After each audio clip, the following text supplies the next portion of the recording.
We are drowning in features of today's technology, but starving for a vision. I see businesses putting a prompt into AI and generating an Instagram ad thinking that we won't notice. Recently, I put away my cinema rig not as a challenge, but because my gear became a cage for my imagination. See, I believe that true mastery doesn't come from having every single tool, it actually comes from the clarity found in the constraints. So this is my message to everyone: stop collecting specs and start finding your voice. Before you think of me as too posh, hear me out. If you are someone who constantly collects gear like myself, I think all the gear that I've collected has done one thing for me. It has taught me lessons.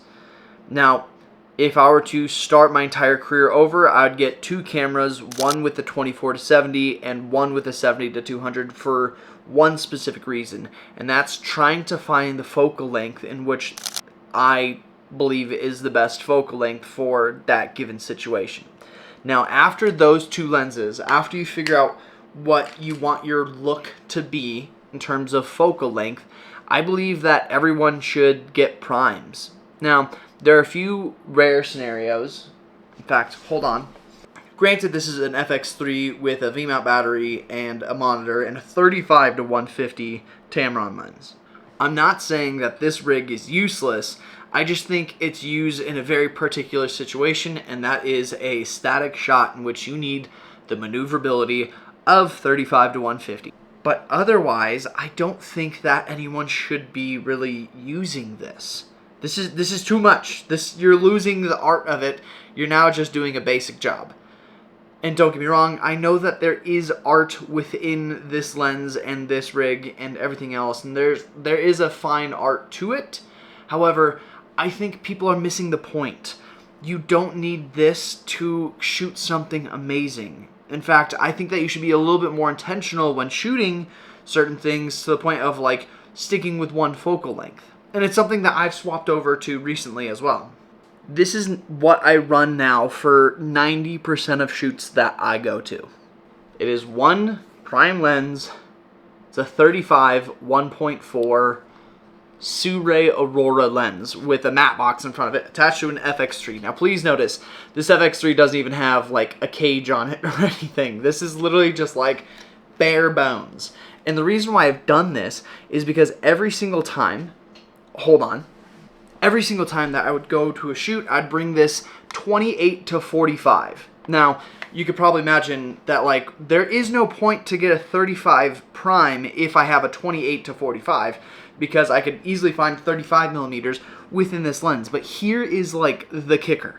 I shoot weddings, and I shoot weddings so often, and this was like my go-to lens. And what would happen is I'd be focused in on a moment, whether that be speeches, whether that be a dance, whatever the shot was, and I would ruin the shot to my standards.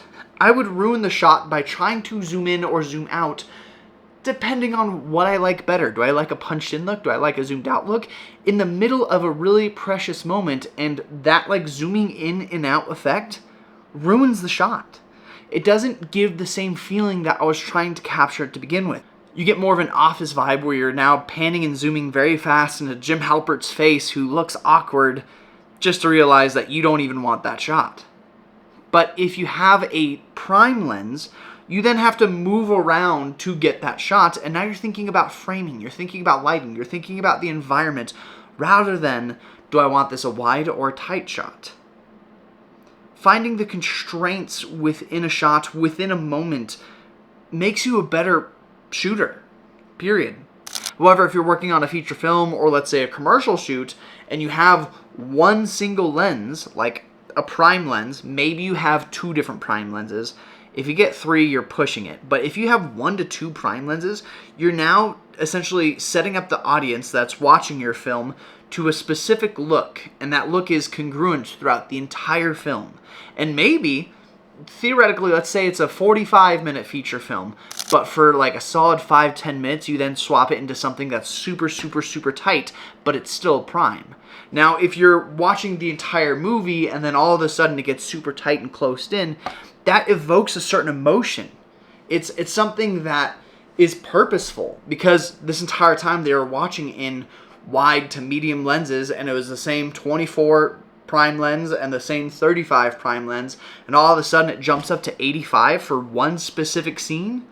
This scene is super important, and it tells that story visually with just your lens choice. And to me, that is where the art lies, and that's where the art dies if you have a zoom lens. The feeling of it being cinematic drops off heavily when you use a zoom lens. So if you use a prime lens, a couple things are going to happen. One, you're going to get congruent shots. You're going to get more consistent shots. And two, it's going to make the entire rig a whole lot lighter. Don't get me wrong, a V-mount battery has its place.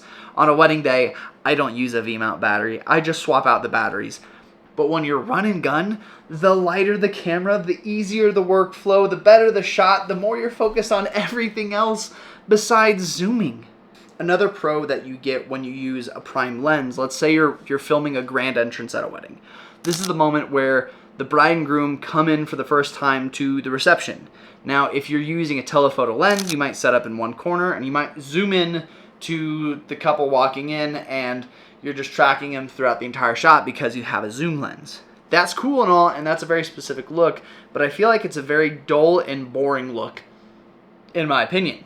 But if you have a 35 prime, you are now walking with the couple, you are tracking the couple, you're panning with the couple as they walk through the crowd, and it's a much more intentional shot. You'll get different perspectives because you have to move your body around yourself. And if you're just doing an edit, you could just pick the moments in between that look best rather than having a very static dull shot where you just from one angle tracking the couple. Now again, those zoom lenses have a place in videography and cinematography, and I totally get it. But when you come to the art of cinematography and videography, choosing a prime lens is super important. You don't need a V-mount battery. You don't even need a screen. You don't need a monitor. You don't want to add too much to your rig because it will hinder you.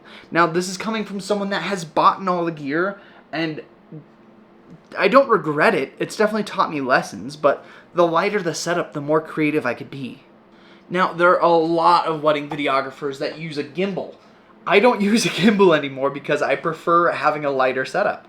Now, don't get me wrong, the IBIS isn't perfect on this camera. It's really good on the A7 IV, which is what I usually shoot with too.